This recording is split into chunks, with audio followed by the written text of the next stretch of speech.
Shalom, shalom, shalom, gloire à Jésus. Soyez richement bénis dans le nom de Jésus-Christ.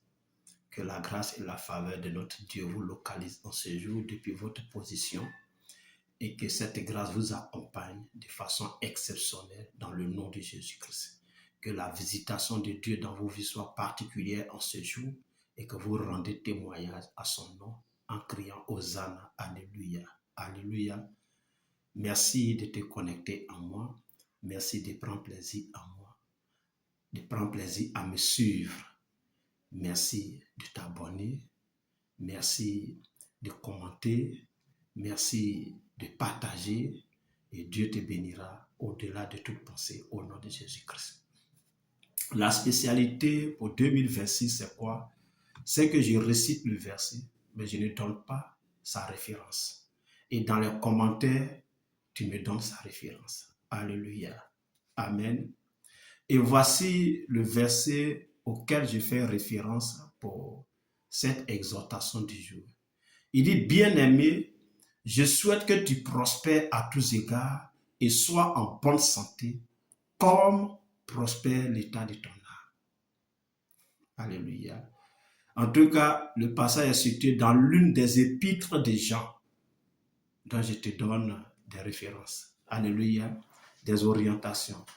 Le passage se trouve dans l'une des épîtres de Jean.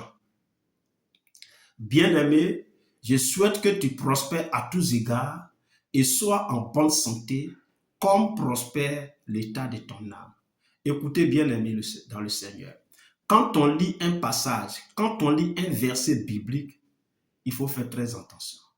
La Bible dit que la parole de Dieu est comme une épée à double tranchant. Amen.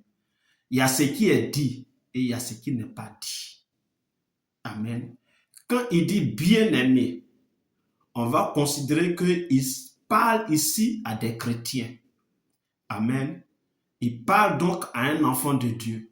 Il parle à quelqu'un qui croit en Jésus. Il parle à quelqu'un qui a remis sa vie entre les mains du Seigneur Jésus-Christ. Et il dit, je souhaite que tu prospères à tous égards. Donc, le vœu imminent, le désir ardent de l'écrivain sacré, du patriarche ici, c'est que celui qui lit ce verset-là prospère à tous égards. En tout cas, c'est le vœu de son cœur, c'est son souhait. Il le souhaite ardemment. Et il dit, il veut que cette personne-là soit en bonne santé. Alléluia. Donc, on va dire que Dieu veut que nous prospérions. Dieu veut que nous soyons prospères. Dieu veut que nous soyons en bonne santé physique. Mais le truc ici, il dit, comment prospère l'état de ton âme? Comme comparaison. Donc, de la manière ton âme prospère, il faut que tu prospères également ainsi socialement et financièrement. Il faut que tu prospères ainsi dans ta santé. Il faut que ta santé soit comme prospère l'état de ton âme. Il faut que ta prospérité sociale, ta prospérité financière soit comme prospère ton âme. Alléluia.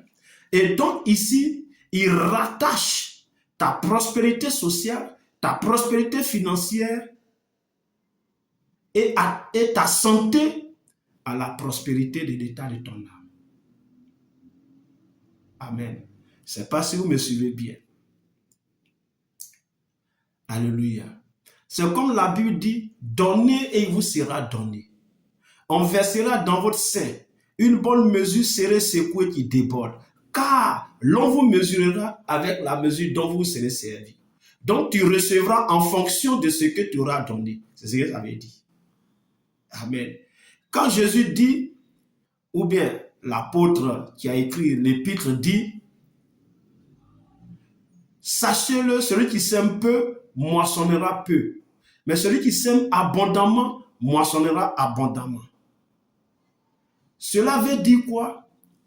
Que si tu as semé peu, tu vas récolter peu. Si tu as semé beaucoup, tu vas récolter beaucoup. Mais ce que ça cache aussi, c'est que si tu ne sèmes pas, tu ne récolteras rien. Alléluia.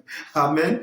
Donc ici, dans ce passage-là, il dit que le souhait de son cœur, le vœu de son cœur, c'est que toi qui lis ce passage, Toi qui écoutes ce verset que je lis là, que tu prospères à tous égards, que tu sois en bonne santé. Mais comment? Comme l'état de ton âme prospère.